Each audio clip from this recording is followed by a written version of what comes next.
Hello student, स्वागत है आपका वाई एस स्टडी पॉइंट में। आज हम 18 दिसंबर की करंट अफेयर्स करने वाले हैं। तो चलते हैं अपने पहले क्वेश्चन की तरफ। आज का हमारा पहला क्वेश्चन है डार्क ईगल हाइपरसोनिक मिसाइल का परीक्षण किस देश द्वारा किया गया? अमेरिका सशस्त्र बल, रूसी रक्षा बल, भारतीय रक्षा बल या चीन सेना? तो इस क्वेश्चन का राइट आंसर हो जाएगा आपका ऑप्शन नंबर ए, अमेरिकी सशस्त्र बल। तो अमेरिकी सशस्त्र बल के द्वारा डार्क ईगल हाइपरसोनिक मिसाइल का परीक्षण किया गया। इसके बारे में और जान लेते हैं। अमेरिकी सेना ने अपने लॉन्ग रेंज हाइपरसोनिक हथियार का सफलतापूर्वक परीक्षण किया, जिसे डार्क ईगल के रूप में भी जाना जाता है, जिससे यह आधुनिक युद्ध में एक महत्वपूर्ण संपत्ति के रूप में सामने आया है। नेक्स्ट क्वेश्चन, मिखाइल कावेलासाविली किस देश के राष्ट्रपति बने हैं?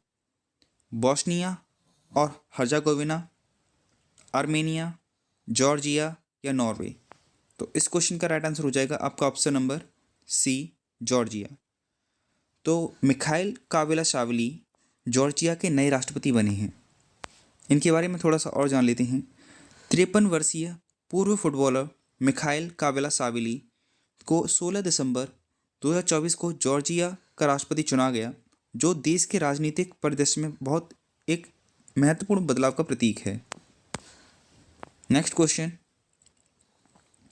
1971 के भारत पाक युद्ध में भारत की जीत के बाद वार्षिक विजय दिवस किस दिन मनाया जाता है?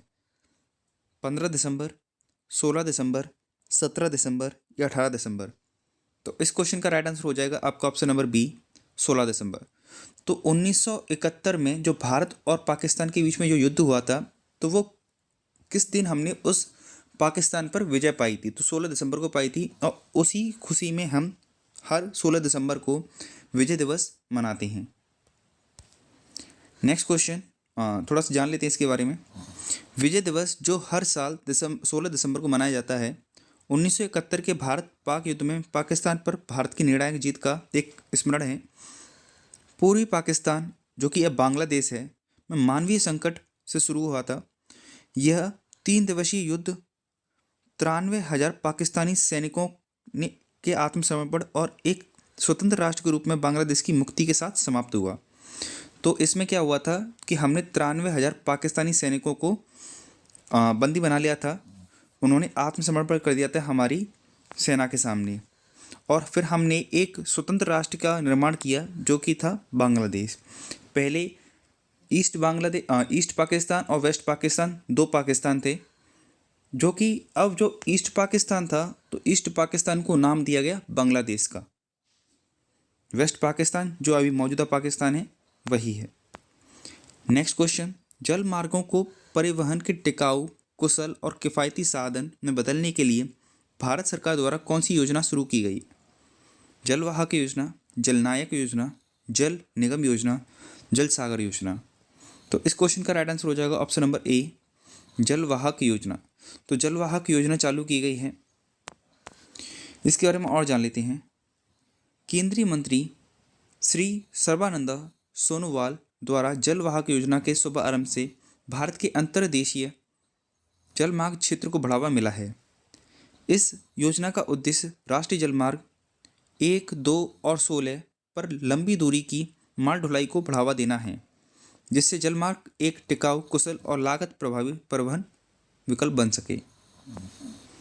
नेक्स्ट क्वेश्चन, किस मंत्रालय ने विरासत साड़ी महोत्सव 2024 के तीसरे संस्करण का आयोजन किया?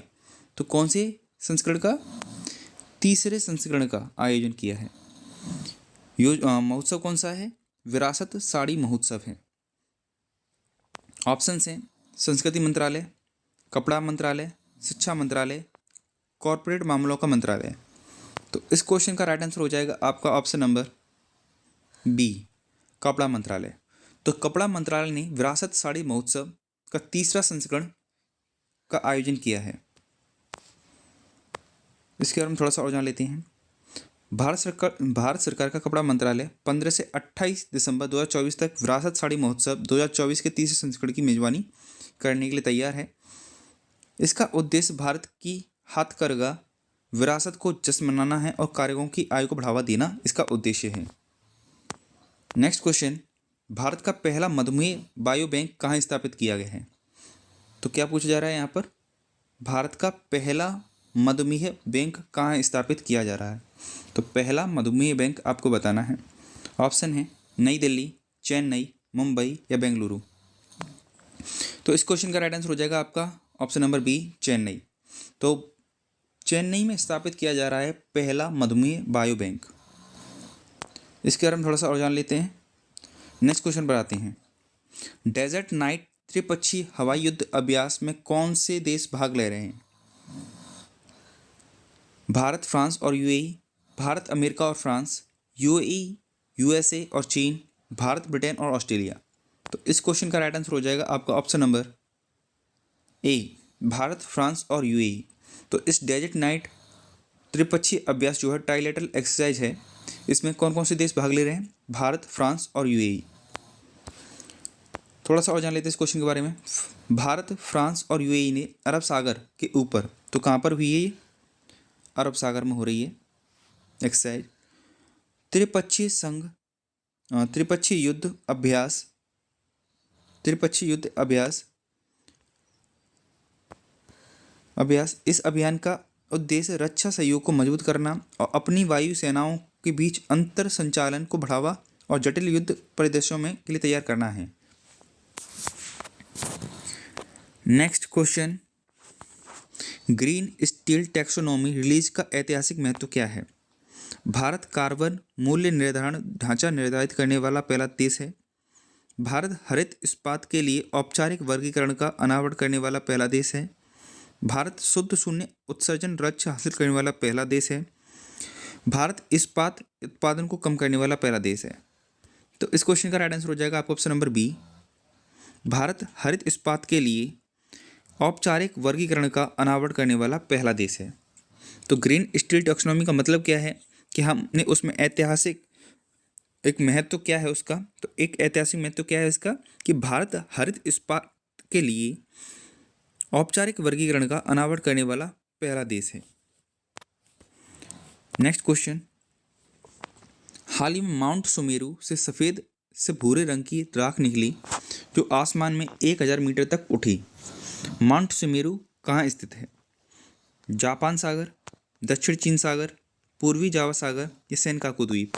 तो इस क्वेश्चन का राइट आंसर हो जाएगा आपका ऑप्शन नंबर सी, पूर्वी जावा सागर। तो पूर्वी जावा सागर में माउंट सुमेरु स्थित है। इसमें वही इंफॉर्मेशन दी गई है। नेक्स्ट क्वेश्चन, सैयद मुश्ताक अली 2024 का खिताब किस टीम ने जीता? मध्य प्रदेश, मुंबई, बड़ौदा या दिल्ली। तो इस क्वेश्चन का राइट आंसर हो जाएगा आपका ऑप्शन नंबर बी, मुंबई। और मुंबई ने किसको हराया था? तो मुंबई ने मध्य प्रदेश को हराकर ये खिताब जीता है। और मुंबई टीम के कैप्टन कौन थे? तो ये श्रेयस अय्यर इस मुंबई टीम के कैप्टन थे। इसकी शॉर्ट फॉर्म को इसमें लिखा जाता है SMAT। कभी भी आ जाए तो क्या मतलब है इसका? Syed Mushtaq Ali trophy, SMAT। तो SMAT का खिताब किसने जीत लिया है? मुंबई ने जीत लिया है मध्य प्रदेश को हराकर। अब हमारे करंट अफेयर्स के क्वेश्चन खत्म हो गए हैं। अब हम टॉप 10 इकोनॉमिक्स के क्वेश्चन करेंगे। चलते हैं पहले क्वेश्चन पर। पहला क्वेश्चन क्या कह रहा है? निम्नलिखित विकल्पों में से कौन सा एक पूंजीगत प्राप्ति है? प्राप्त कर, लाभांश प्राप्त हुआ, विनिवेश या बाह्य अनुदान। तो पूंजीगत प्राप्ति इसमें से क्या है? तो पूंजीगत प्राप्ति की अगर बात करें तो प्राप्त कर तो क्या है? एक टैक्स है। और टैक्स किस में से आता है? ये राजस्व आय में से आता है। ये किसका पार्ट है? राजस्व आय का। राजस्व आय का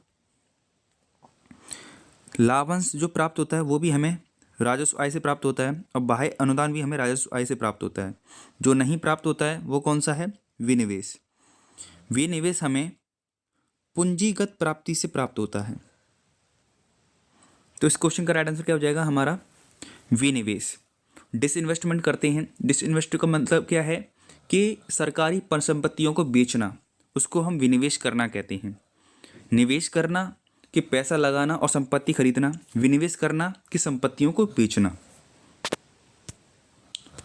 और देख लेते हैं इसके बारे में। और देख लेते हैं। पूंजी प्राप्तियां उन प्राप्तियों को कहती हैं जो या तो परिसंपत्तियों को कम करती हैं। मैंने बताया कि विनिवेश पूंजी प्राप्तियां क्या है, पूंजी प्राप्तियां विनिवेश आ रहा है, और विनिवेश करना क्या है, संपत्तियों को बेचना। तो पूंजी प्राप्तियां उन प्राप्तियों को कहती हैं जो या तो परिसंपत्तियों को कम करती हैं या देनदारियों को बढ़ाती हैं। देनदारियों को कैसे बढ़ाती हैं? क्योंकि इसके तहत, इस पूंजी प्राप्ति के तहत हम क्या करते हैं, कर्ज लेते हैं, और कर्ज लेंगे तो हमें देनदारी हम पर बढ़ जाती है। तो हमने किसी से पैसा लिया तो हमें उसे लौटाना भी है, तो उसी को देनदारी कहते हैं। विनिवेश से परिसंपत्तियों का मूल्यह्रास होता है। तो परिसंपत्ति का मूल्यह्रास हो रहा है कि बेची जा रही है, तो मूल्यह्रास हो ही रहा है उसका। थोड़ा इसके बारे में समझ लेते हैं कि बजट है क्या और ये होता क्या है। तो एक विवरण होता है, एक तरीके से सरकार की आय और खर्च का एक विवरण होता है कि सरकार की आय कितनी है, किस क्या क्या माध्यम है आय के, और कहाँ पर सरकार खर्च करती है। तो देख लेते हैं इसके बारे में। देखो, एक आय है और एक खर्च है, और ये आय दो प्रकार की आय होती है, एक राजस्व आय, एक पूंजीगत आय। राजस्व आय की बात करते हैं पहले। तो राजस्व आय में क्या क्या आता है? कर आते हैं, यानी कि जो टैक्स होते हैं वो आते हैं। और ये टैक्स कौन कौन से प्रकार के हो सकते हैं? तो दो प्रकार के टैक्स आपको पता होगा, एक तो डायरेक्ट टैक्स और एक इनडायरेक्ट टैक्स। डायरेक्ट टैक्स और एक इनडायरेक्ट। डायरेक्ट टैक्स में आ जाता है हमारा इनकम टैक्स, कॉर्पोरेट टैक्स वगैरह आ जाते हैं, और इनडायरेक्ट टैक्स में हमारा जीएसटी आता है। गैर कर की बात करते हैं हम राजस्व आय के अंदर। तो गैर कर में क्या हो जाता है? हमारा शुल्क आ जाता है, ब्याज आती है, मुनाफा आता है, जुर्माना आदि, और अनुदान। तो शुल्क, फीस जो लगाई जाती है किसी भी चीज़ पर, स्टाम्प ड्यूटीज़ वगैरह होती हैं जो। ब्याज होता है, जैसे कि सरकार ब्याज पे पैसे देती है तो उसके द्वारा ब्याज सरकार के पास लौट कर आती है। मुनाफा, जैसे कि बीएसएनएल हो गई, भेल हो गई, तो ये कुछ कंपनी हैं जो कि सरकारी कंपनी हैं, इनसे जो पैसा का फ़ायदा होता है उसको मुनाफा कहा गया है यहाँ पर। जुर्माना, जैसे कि आप जैसे कि कोई रूल ब्रेक करते हो तो उसके लिए तो पेनल्टी देनी पड़ती है, वो जुर्माना हो गया। अनुदान, कोई देश हमारे देश में विकास करने के लिए जो पैसा देता है उसको हम अनुदान कहते हैं। तो ये क्या हो गया, हमारे गैर कर के माध्यम से हमारी होने वाली आय हो गई, तो ये राजस्व आय के अंदर जाती है। अब पूंजीगत आय की बात करें तो पूंजीगत आय हमारी कौन सी हो जाती है? तो पूंजीगत आय हमारी हो जाती है एक तरीके से जब हम कर्ज लेते हैं। तो हम क्या करते हैं, हम जब कर्ज लेते हैं तो वो किस में चला जाता है? पूंजीगत आय में। सरकारी प्रतिभूतियाँ, यानी कि गवर्नमेंट सिक्योरिटी जब गवर्नमेंट बेचती है तो उससे क्या है, एक तरीके से वो अपनी परिसंपत्ति को बेच रही है। विनिवेश करना भी क्या होता है? अपनी संपत्तियों को बेचना। तो संपत्ति बेचना हमारा पूंजीगत आय में जा रहा है। ठीक है, ये चीज़ याद रखनी है। अब ये खर्चा हमारा दो प्रकार का होता है, खर्चा भी दो प्रकार का होता है, राजस्व खर्चा और पूंजीगत खर्चा। राजस्व खर्चे में हमारी कौन सी चीज़ें आती हैं? जो हम सरकारी योजनाओं में खर्च करते हैं, सरकारी कर्मचारियों को वेतन देते हैं, ये सब किस में आता है? राजस्व खर्चे के अंदर आता है। पूंजीगत खर्चे में क्या आता है? सड़क और पुल बनवाने में जो पैसा खर्च होता है वो पूंजीगत खर्चे के अंतर्गत आता है। ये कुछ चीज़ें हैं, बेसिक्स हैं बजट के, तो ये आपको याद रखनी है। इसके माध्यम से आप आगे के क्वेश्चंस कर पाओगे, उम्मीद है। नेक्स्ट क्वेश्चन, निम्नलिखित विकल्पों में से कौन राजस्व प्राप्ति है? ऋण वसूली, बाह्य अनुदान, विनिवेश या उधारी? तो इस क्वेश्चन का राइट आंसर हो जाएगा आपका ऑप्शन नंबर बी। इस क्वेश्चन का राइट आंसर हो जाएगा बाह्य अनुदान। तो बाह्य अनुदान इस क्वेश्चन का राइट आंसर हो जाएगा। तो राजस्व प्राप्ति मैंने बताया था, अभी अनुदान की बात की थी, तो अनुदान किस में आ रहा था? राजस्व प्राप्ति में आ रहा था। अभी आपको दिखा भी देता हूँ। तो अनुदान कहाँ पर आ रहा है? अनुदान आ रहा है राजस्व आय में। तो राजस्व प्राप्ति, तो राजस्व प्राप्ति में कौन सा आया? बाह्य अनुदान आया। तो इसी प्रकार से आपको याद रखने होंगे, और ये बनने वाले क्वेश्चन है आपके एग्जाम में 100% एक क्वेश्चन बनते हैं। समझ लेते हैं इसको। और राजस्व प्राप्तियाँ वे प्राप्तियाँ हैं जिनका देनदारियों और परिसंपत्तियों पर कोई प्रभाव नहीं पड़ता है। राजस्व प्राप्तियाँ ऐसी प्राप्तियाँ हैं जिनका देनदारियों और परिसंपत्तियों पर कोई भी प्रभाव नहीं पड़ता है। इसमें जो सरकार है कुछ बेच नहीं रही जिससे कि उस पर परिसंपत्तियों का ह्रास हो, ना उससे कर्जा बढ़ रहा है। ये तो एक तरीके से मुनाफे वाली चीज़ें हैं, तो इनसे परिसंपत्तियों पर कोई भी इफेक्ट नहीं पड़ता है। बाहरी अनुदानों का मौजूदा परिसंपत्ति और देनदारियों की स्थिति पर कोई भी प्रभाव नहीं पड़ता है। नेक्स्ट क्वेश्चन, सरकारी बजट के अंतर्गत राजकोषीय घाटा किससे संबंधित है? सरकारी बजट के अंतर्गत राजकोषीय घाटा किससे संबंधित है? करों की कमी, विनिवेश की कमी, उधार की आवश्यकता या विनिवेश आवश्यकता? तो अब मैं आपको सिंपल बताता हूँ कि राजकोषीय घाटा है क्या। तो राजकोषीय घाटा है क्या, ये इसको समझना। तो ये राजकोषीय घाटा है टोटल एक्सपेंडिचर, यानी कि कुल व्यय, कुल खर्चा minus total income, total income, total expenditure minus total income, ये हो गया। और इसमें से माइनस कर दो ब्याज, मतलब एक तरीके से उधारी, जो बोरोइंग्स हैं, उधार को इसमें से माइनस कर दो, तो वो हमारा जो निकल कर आएगा वो राजकोषीय घाटा निकल कर आएगा। तो इससे हमारा क्या निकल कर आता है, एक तरीके से ये समझ के चलो, जैसे कि आपकी जो खर्चा है, घर का खर्चा है वो 10,000 है, जो आपका खर्चा है घर का वो 10,000 है, और आपकी इनकम 8,000 है, आपकी इनकम 8,000 है। तो अब आपने जो 2,000 खर्च किया वो किसी और से लेकर खर्च किया, तो यानी कि आपने उसको उधार लिया। तो आपको इससे क्या पता चल रहा है कि आपको पता चल रहा है कि आपको घाटा कितने का हो रहा है, 2,000 का घाटा हो रहा है। इसी प्रकार से राजकोषीय घाटा है, इसी प्रकार से राजकोषीय घाटा है कि घाटा कितने का निकल कर आया, 2,000 का घाटा निकल कर आया। इसी को हम राजकोषीय घाटा कहते हैं। तो अब हमें यहाँ से पता चल रहा है कि किसकी बात हो रही है यहाँ पर, करों की कमी की, करों की कमी की, विनिवेश की कमी की, उधार की आवश्यकता की, या विनिवेश की आवश्यकता की। तो इस क्वेश्चन का राइट आंसर हो जाएगा आपका ऑप्शन नंबर सी, उधार की आवश्यकता। राजकोषीय घाटा हमें क्या बताता है कि हमें कितने उधार की आवश्यकता है, तो ये हमें राजकोषीय घाटा बताता है। राजकोषीय घाटा एक वित्तीय वर्ष के लिए सरकार द्वारा आवश्यक समग्र उधार को दर्शाता है। जैसे कि अब राजकोषीय घाटा और प्राथमिक घाटे की बात कर लेते हैं। तो पहले राजकोषीय घाटा को समझ लेते हैं। यह उधार को छोड़कर कुल व्यय की कुल प्राप्तियों पर अधिकता दिखाता है। इसका फॉर्मूला क्या रहता है हमारा, राजकोषीय घाटा इक्वल में कुल व्यय माइनस कुल प्राप्तियां, यानी कि कुल खर्चा माइनस कुल आय, उधार छोड़कर। इससे हमारा क्या निकल कर आ रहा है कि हमें घाटा कितना हो रहा है और हमें कितने उधार की आवश्यकता है, ये चीज़ निकल कर आती है सामने। यह सरकार की कुल उधार आवश्यकताओं को दर्शाता है, जिसमें ब्याज शामिल है। प्राथमिक घाटा क्या होता है, प्राथमिक घाटे में जो मेन चीज़ है वो याद रखने की है ब्याज। इसमें हम ब्याज को काउंट नहीं करते, ब्याज को माइनस कर देते हैं राजकोषीय घाटा से। तो क्या करते हैं, राजकोषीय घाटा से ब्याज को माइनस कर देते हैं, तब हमारा क्या निकल कर आता है, प्राथमिक घाटा निकल कर आता है। ठीक है, जैसे कि मान लो आपने पिछले साल कुछ रुपए लिए थे, उस पर नए साल में कुछ तुम ब्याज पे करोगे, तो जो 2,000 का घाटा था, तो 2,000 के घाटे में से तुम ब्याज माइनस कर दोगे, तो तुम्हारे पास एक्चुअल जो घाटा है वो सामने निकल कर आता है। उसी को हम प्राथमिक घाटा कहते हैं। तो यहाँ पर आपको देखने को मिल रहा होगा, ब्याज घटाकर सरकार की कुल उधार आवश्यकता को प्राथमिक घाटा दर्शाता है। नेक्स्ट क्वेश्चन कर पाने में अब आप समर्थ होंगे। सरकारी बजट के उपसंदर्भ में प्राथमिक घाटा किससे संबंधित है, ब्याज भुगतान की आवश्यकता, उधार लेने की आवश्यकता, बी माइनस ए, या ए प्लस बी। तो अभी हमने क्या कहा था कि उधार जितना लिया है उसमें से क्या माइनस करेंगे, यानी कि उधार लेने की आवश्यकता माइनस ब्याज भुगतान की आवश्यकता, यानी कि इस क्वेश्चन का राइट आंसर हो जाएगा हमारा option number C, B minus A. उधार कितना लिया हमने, 2,000 उधार लिया, उसमें से ब्याज कितना पे करना है उसको माइनस कर दो, तो मूलभूत जो हमें ज़रूरत है उधार की वो निकल कर सामने आती है, उसी को हम प्राथमिक घाटा कहते हैं। तो हमारा क्या हो जाएगा इसका आंसर हो जाएगा हमारा ऑप्शन नंबर सी। प्राथमिक घाटा सरकार की ऋण मांग है जो केवल चालू वर्ष के अत्यधिक व्यय को कवर करने के लिए होती है, जिसमें संचित ऋणों पर ब्याज भुगतान शामिल नहीं होता। तो इसमें ब्याज हमने माइनस कर दिया, तो ब्याज शामिल होगा ही कहाँ से। ठीक है, तो ये आपको याद रखना है। नेक्स्ट क्वेश्चन, सरकारी बजट का उपयोग करके उठाए गए उपायों का प्रभाव हो सकता है, यानी कि सरकार को क्या उपाय करने चाहिए। तो सरकार को क्या क्या उपाय करने चाहिए, तो सरकार को संसाधनों का आवंटन सही रूप से करना चाहिए, असमानता को कम करना चाहिए, मुद्रास्फीति पर कंट्रोल करना चाहिए। तो ये सभी हो जाएंगे, इस क्वेश्चन का राइट आंसर हो जाएगा ये सभी।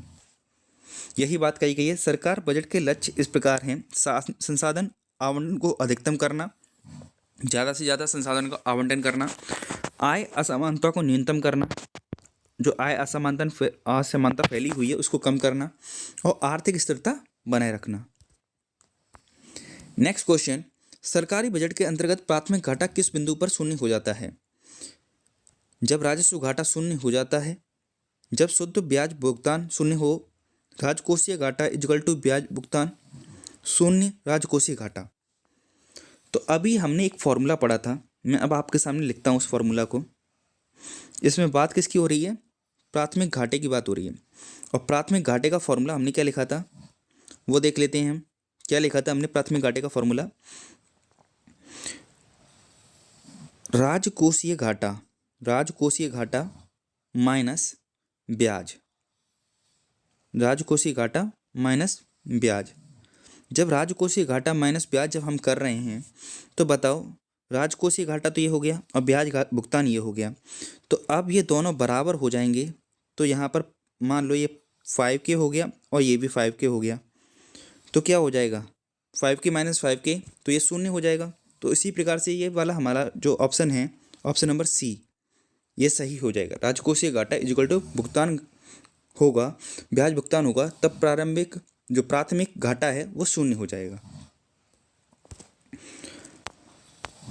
और देख लीजिए, यहाँ उधार पर ब्याज और राजकोषीय घाटे के बीच अंतर को प्राथमिक घाटा कहा जाता है। जब राजकोषीय घाटा ब्याज भुगतान के बराबर होता है तो प्राथमिक घाटा शून्य हो जाता है।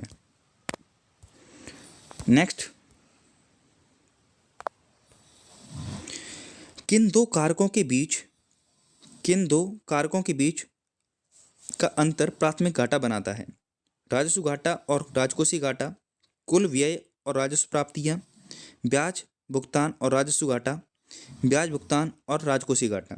तो अभी हमने बात की थी ब्याज भुगतान और राजकोषीय घाटा किसको दर्शाता है? प्राथमिक घाटे को दर्शाता है। तो ऑप्शन नंबर डी इस क्वेश्चन का राइट आंसर हो जाएगा। नेक्स्ट, सरकारी बजट के अंतर्गत उधारी में शामिल है राजस्व घाटा, प्राथमिक घाटा, कर घाटा या राजकोषीय घाटा। जब भी उधारी की बात हो, किसकी बात हो? उधारी की बात हो, तो तुम छूटते क्या लगाओगे? राजकोषीय घाटा लगाओगे। क्या लगाओगे? राजकोषीय घाटा।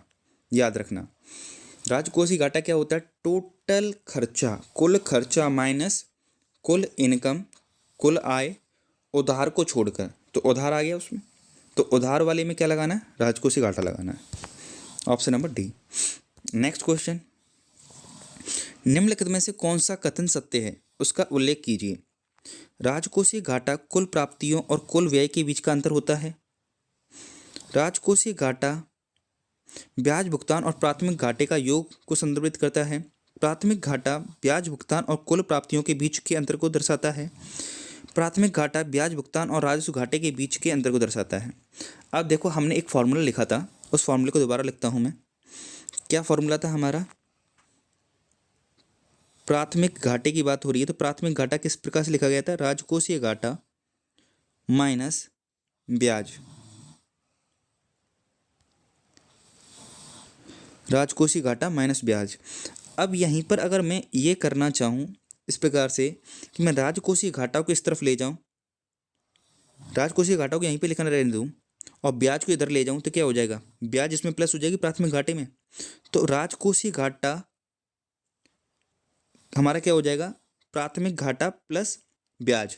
तो यही हमें सेकंड ऑप्शन में देखने को मिल रहा है। राजकोषीय घाटा ब्याज भुगतान और प्राथमिक घाटे का योग है, तो यहाँ पर आकर ब्याज क्या हो जाएगी? प्लस हो जाएगी। तो इसलिए हमारा ऑप्शन नंबर बी इस क्वेश्चन का राइट आंसर हो जाएगा।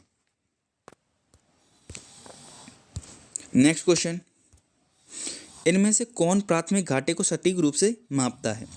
राजस्व घाटा माइनस ब्याज भुगतान, पूंजीगत व्यय माइनस राजस्व व्यय, राजकोषीय घाटा माइनस राजस्व घाटा, राजकोषीय घाटा माइनस ब्याज भुगतान। तो इस क्वेश्चन का राइट आंसर क्या हो जाएगा? आप सबको पता है, कितनी बार ये क्वेश्चन हम कर चुके हैं। तो राजकोषीय घाटा माइनस ब्याज भुगतान। प्राथमिक घाटा क्या है? राजकोषीय घाटा माइनस ब्याज भुगतान। तो इस क्वेश्चन का राइट आंसर हो जाएगा ऑप्शन नंबर डी। इसी के साथ हमारा सेशन खत्म होता है। अगर वीडियो अच्छा लगा हो, एफर्ट्स अच्छे लगे हों, तो वीडियो को लाइक ज़रूर करें, चैनल को सब्सक्राइब जरूर करें। उम्मीद है कि बजट की कुछ चीज़ें जो हैं वो आपको अच्छे से समझ में आई होंगी।